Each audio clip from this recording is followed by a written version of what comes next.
არა ჰუდონჰეს მესტის რაიონის სოფელ ხაიშის საერთო ყრილობა მიმდინარეობს. კრება ზემო და ქვემო სვანეთის მოსახლეობა ესწრება.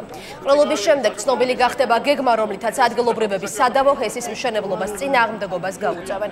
გეგმა უხუცესებმა უნდა გამოაცხადონ, რომლებიც ამ დროისთვის სათათბიროდ ტაძრის ტერიტორიაზე არიან შეკრებილები.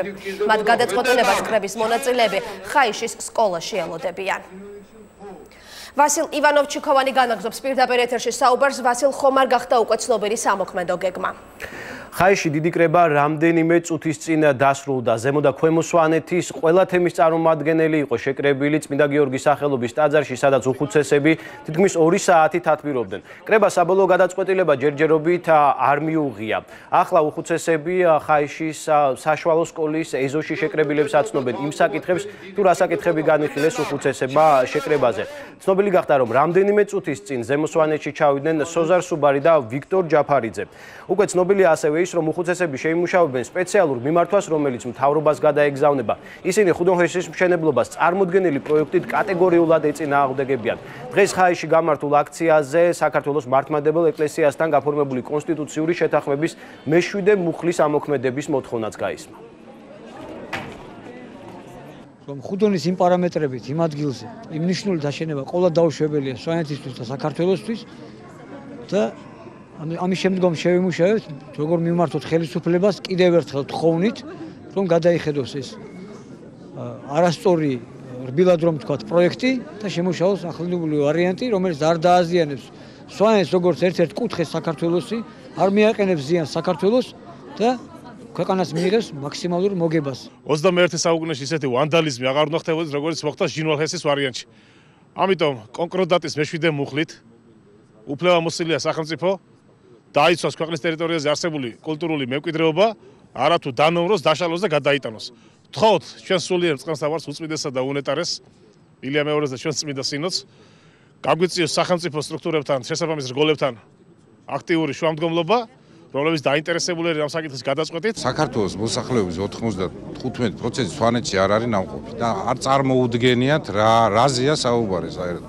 ზოგიერთებს წარმოუდგენიათ, რომ აი ელექტროენერგია გვინდა. სახელმწიფოს მართლაც უნდა ელექტროენერგია, მაგრამ არა სვანეთის ხარჯზე. აი ეს არის ჩემი კატეგორიული პოზიცია, ჩემი პირადი და ჩემი ოჯახის პოზიცია. ხაიშის დიდი კრების პარალელურად საპროტესტო აქცია გაიმართა თბილისში მთავრობის კანცელარიასთან. სტუდენტები, არასამთავრობო სექტორი, მეცნიერები, გარემოს დამცველები ამ ეტაპზე ხუდონჰესის მშენებლობას წარმოდგენილი პროექტით კატეგორიულად ეწინააღმდეგებიან. აქციის მონაწილეები ზემო სვანეთის მოსახლეობის უფლებების დაცვას, სვანეთში ჰესების მშენებლობის ალტერნატიული ვარიანტების განხილვას და ასევე ხუდონჰესის პროექტზე ძირეული კვლევების ჩატარებას ითხოვენ. მე ვიცი რომ ხალხს არ უნდა, სვანეთს არ უნდა და სვანეთს თუ არ უნდა, მეც არ მინდა მაშინ. მაგრამ მე მინდა რომ დასკვნაც ვიცოდე.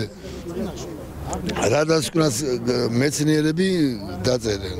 ეკოლოგიური და სოციალური თვალსაზრისით ეს არის დაღუპველი სვანეთისთვის, საქართველოს ენერგეტიკისთვის. არაფრის მომცემი არ არის ეს რეალურად.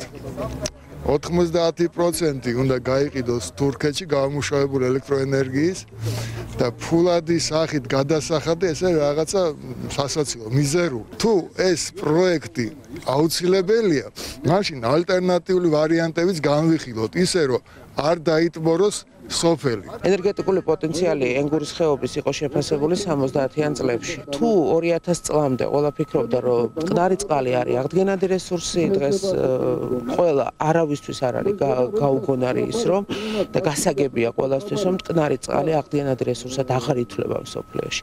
აქედან გამომდინარე, მოდით რა თავიდან გადავაფასოთ ისინი, რაც უნდა გაკეთდეს. ამას რა თქმა უნდა ჭირდება ძალიან დიდი ძალისხმევა, ამას ჭირდება შეფასებები და ეს შეფასებები რა თქმა უნდა ითოს. სხვანაირად გარესკვა რაღაცის, იმიტომ რომ დაიწყება მშენებლობა და მერე გაჩერდება, ეს არის აბსურდი. ხუდონჰესის აშენება არაშენებაზე საბოლოო გადაწყვეტილება მთავრობამ უნდა მიიღოს. ერთ-ერთი ყველაზე მნიშვნელოვანი ამ მიმართულებით გარემოს დაცვის სამინისტროს პოზიცია.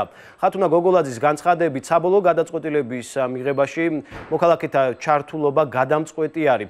რაც შეეხება ინვესტორ კომპანიას, გარემოს დაცვის სამინისტრომ ტრანსელექტრიკა ჯორჯიას გარემოზე ზემოქმედების ანგარიშზე 100-ზე მეტი შენიშვნა უკვე გადაუგზავნა. შენიშვნების შესახებ ჩვენ არაერთხელ გვისაუბრია იმაზე თუ რა შენიშვნები იქნა გარემოსდაცვის სამინისტროს მხრიდან მიწოდებული. მე აქ მინდა ვთქვა, რომ და ხაზი გაუსვა იმას, რომ ჩვენი მთავრობის მთავარი ფასეულობა გახლავთ სწორედ ადამიანები და ხალხი.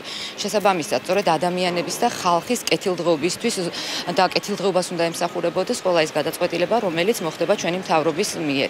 აქედან გამომდინარე, ადამიანების მონაწილეობა და მათი ჩართულობა ამ მნიშვნელოვანი პროექტის შესახებ გადაწყვეტილების მიღების პროცესში არის უმნიშვნელოვანესი.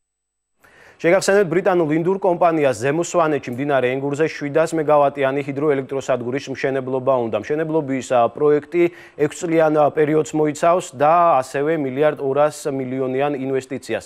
ჰიდროელექტროსადგურის მშენებლობას ადგილობრივები ეწინააღმდეგებიან, მათ სოფლების დატბორვა არ უნდათ, გარემოს დამცველები კი პროექტის ძირეულ გამოკვლევას ითხოვენ.